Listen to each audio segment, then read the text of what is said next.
Hello and welcome back to Tutoring with Gavin. In this series of video tutorials, I'll be showing you how to get a grade 9 in your exam by understanding the importance of context when studying in Inspector Calls by J.B. Priestley. All of the exam boards study this text, although Educash do not include the assessment objective 3 when marking your exam answer. However, this video will be very useful in understanding the ideas of the writer and what motivated him at the time he wrote it in 1945. J.B. Priestley was born in Yorkshire in 1894 at the end of the Victorian era. He first worked for a wool firm when he was 16 and he stated that the next 4 years had a huge influence on his ideas and writing. These pre-World War I years were full of political upheaval and uncertainty. Priestley sets his play at this time in 1912, when Britain had a patriarchal society in which women were fighting for the right to vote in public elections. The suffragettes were very active in direct action and civil disobedience. Women had won the right to vote in several other countries by the end of the 19th century. The death of one suffragette, Emily Davison, when she ran in front of the King's horse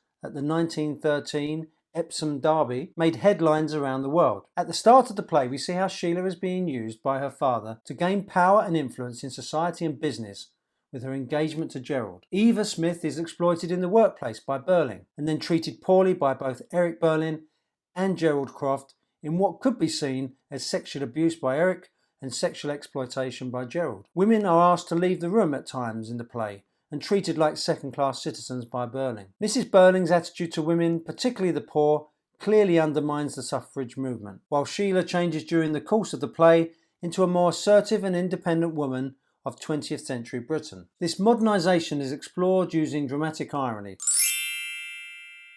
with the post-World War II audience observing the overconfidence in technological progress by industrialists like Burling, resulting in the sinking of the Titanic. Priestley's father had a big impact on him. As a socialist, he had strong beliefs about how the world should work. Even though trade unionism had been established in the previous century, we can still see how workers were exploited by unscrupulous bosses like Burling, who colluded with other businesses to keep wages low, conditions poor, and working hours long. This is why Eva Smith is dismissed and ends up at the mercy of charity before her death. 20 years before the play is set, at the 1892 general election, Keir Hardie, a Liberal politician who had joined the Scottish Labour Party, was elected as an independent Labour MP, and this gave him the spur to found a UK-wide independent Labour Party in 1893. The early 20th century saw a number of socialist groups and movements in Britain. The Fabian Society and other more radical groups such as the Socialist Labour Party were challenging the assumption that capitalism benefited everybody. They recognised that power and privilege belonged to the few, in the form of the upper and middle classes, with the working class used to create the wealth. Burling is a social climber.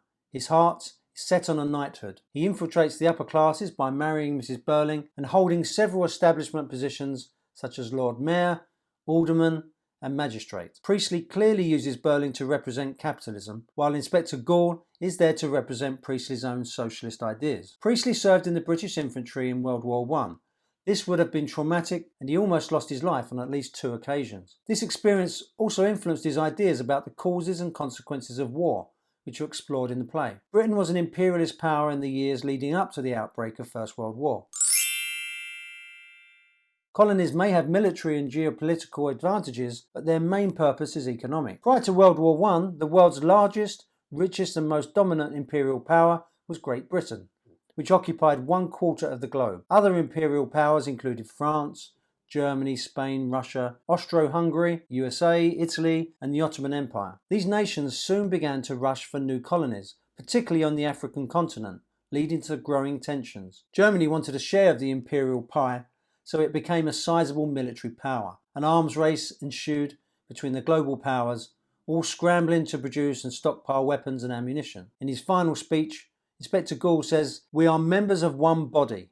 We are responsible for each other. And I tell you that the time will soon come when if men will not learn that lesson, then they will be taught it in fire and blood and anguish." This is a warning on 2 levels. Firstly, to the unscrupulous bosses who exploit the workers, that if they continue to be greedy, the working classes will rise up against them. Secondly, to the greedy and brutal rulers of the imperial nations, that in trying to carve up the world for profit, it will only end in many years of war and misery. Well, I hope this has helped. Be sure to subscribe to the channel and give us the thumbs up if you like the video. Also, visit my Facebook page for more free resources on this and other aspects of the GCSE language and literature exams. Until next time.